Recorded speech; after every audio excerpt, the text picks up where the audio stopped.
welcome back to my channel, Welshman Reviews. I'm Gareth, and today I'm going to do my review for Aquaman and the Lost Kingdom. So, yeah, a bit behind on watching this, to be honest, man. I was going to go a couple of weeks ago when it first came out, but things came up in real life, obviously Christmas, illnesses, etc.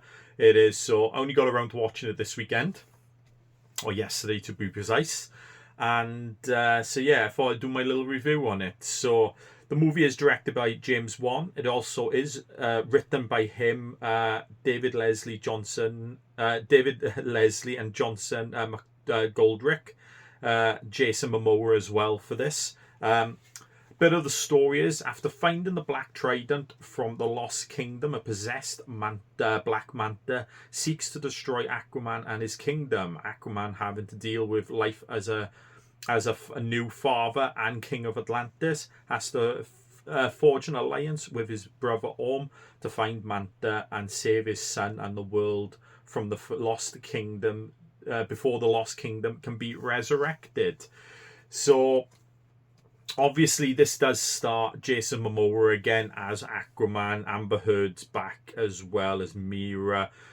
Patrick Wilson, King Orm. Yahya Abdul-Mateen II is back as Black Manta. Nicole Kidman, Atlanta thing. Randall Park has more of an extended role in this one, apart from his cameo at the end credit scene of the first movie as Dr. Stephen Shin. Temuera Morrison, if I butchered that apart, comes back as Tom Curry, obviously Aquaman's father. Dolph Lundgren comes back as King Thing, and a couple of the notable ones in there as well. Martin Short does do the voice of a character called Kingfish in it, and John Rhys Davis as Breen King does a voiceover as well. So yeah, all of them main characters come back, and yeah, what can I say about this movie, to be honest? Is probably what's already been said. It is a very lackluster end to the DCEU. It's such a frustrating franchise with them. It is, because they have some highs, they have some lows, just all over the place, unfortunately. Though it didn't have a structure to keep it going. It didn't. It was kind of all over the place. Unlike the MCU, which you obviously got to compare it to, which has more of a stable structure, or at least in the beginning it did. So it's been a very frustrating franchise. Don't get me wrong, they've had some really good movies. I don't hate any of these movies. Some are obviously more lackluster than others. It is. I am looking to do a ranking video, which I might do in the next week or so. It is for this franchise. But yeah, this was a very weak ending to finish it all off. Be honest, the last two movies I've been with The Flash and this. It is. But I'll go into my likes and dislikes. I'll go into my likes first of all. And the one thing I can say about this movie is the chemistry between the two main stars, Jason Momoa and Patrick Wilson, was very good in this movie. I think they had a good brothers who didn't like each other, mainly. You know, it worked perfectly for that. And it is also some very good, and mainly the cast is the main cast are what my kind of likes are for this movie. Like I said, Jason Momoa and Patrick Wilson do a very good job on screen together, chemistry. The main two actors in this movie, in my opinion, are Yahya Abdul-Mateen II, who plays Manta. I thought he was excellent in his role. Very menacing villain, especially after he finds the Trident and gets possessed pretty much by the king of the Lost City, who Atlan imprisoned. He did, because it was his brother, supposedly, in the movie. So I liked his scenes, very intense and very thing. Didn't really play anything comedic or anything like that. He was a very menacing villain. Randall Park I really enjoyed as the Doctor in this as well. How he's helping Manta because he knows if he says no, he's going to get killed and all that. But all he wants to do is see Atlantis and bring it to the world. So I did like them two. They had very good chemistry together as well. Very good actors, them two are as well. So I enjoyed that. Some good underwater scenes, some good visuals for the underwater scenes and all. Pity we don't see enough of it, unfortunately.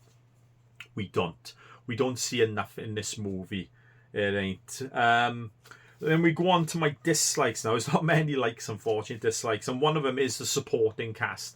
Not like any of them really did a bad job, but you didn't see enough of them. You don't see enough of Nicole Kidman. You don't see enough of Amber Heard, obviously for reasons there. It is also Aquaman's father, as I said, as well, is only in it pretty much like a babysitter to his new baby and stuff like that. It is kind of a weak story as well with this. I think they could have just forgot the Lost Kingdom and stuff like that, because there's scenes in it where they're pretty much getting Black Manta has polluting the earth so to melt the ice cap so they can try and free the Lost Kingdom.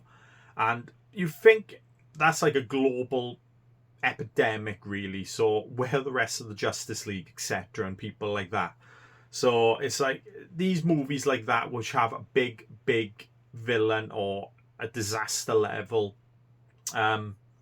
disaster. You'd think the Justice League or others will be involved, but that's just a little nitpick for that and all that. But the story was kind of weak altogether. They could have just forget about the Lost Kingdom and all that and just had Black Manta finding a Black Trident, which gives him accelerated powers, so he can take on Aquaman.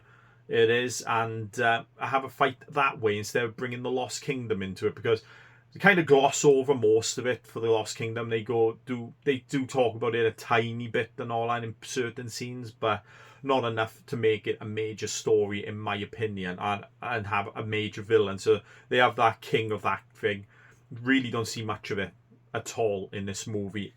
It ain't. And didn't feel too much like a James Wan movie, to be honest. With James Wan's, you see the way he directs and stuff like that. He has a flowing camera style and stuff like that. You know you're watching a James Wan movie. With this one, it could have been any director, really. It is. It didn't feel like a James Wan movie at all.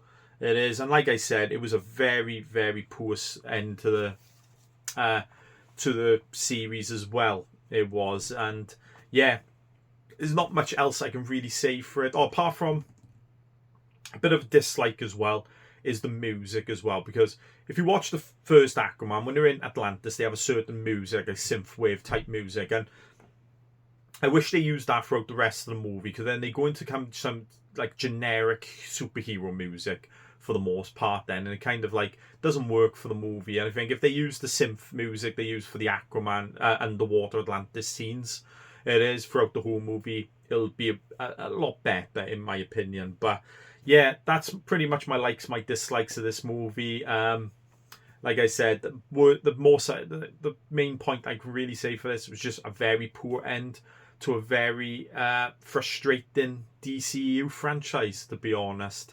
I am looking forward to see what James Gunn does with the DC movies in the end and all that. Maybe they'll have a bit more of a structure now. Seems like they've got one head of the table, and hopefully we get some really good movies again from DC movies, which we all know they're capable of doing. It is, but yeah, that's my review for this. I'll probably give it a 4 out of 10. It is, yeah, not a high one and all that. Up there with one of the worst in the series, to be honest. It is, and yeah, that's about it. If you like this review, give it a thumbs up. Leave a comment below. Tell me what you thought of the Aquaman, or tell me what you think of the DCU as a whole, to be honest. And if you've seen this movie, tell me what you thought of the Aquaman, because I really enjoyed the first one. I think the first one was a really good movie and a better structured movie compared to this one. I think they tried to cram too much into this in the end, and that for one movie. It is, just to finish it off. But yeah, tell me what you thought of it, or give me your rankings a bit of the DCU movies in the comments below. And if you'd like to see more videos, I guess, please subscribe to my channel. I'll see you next time. Bye.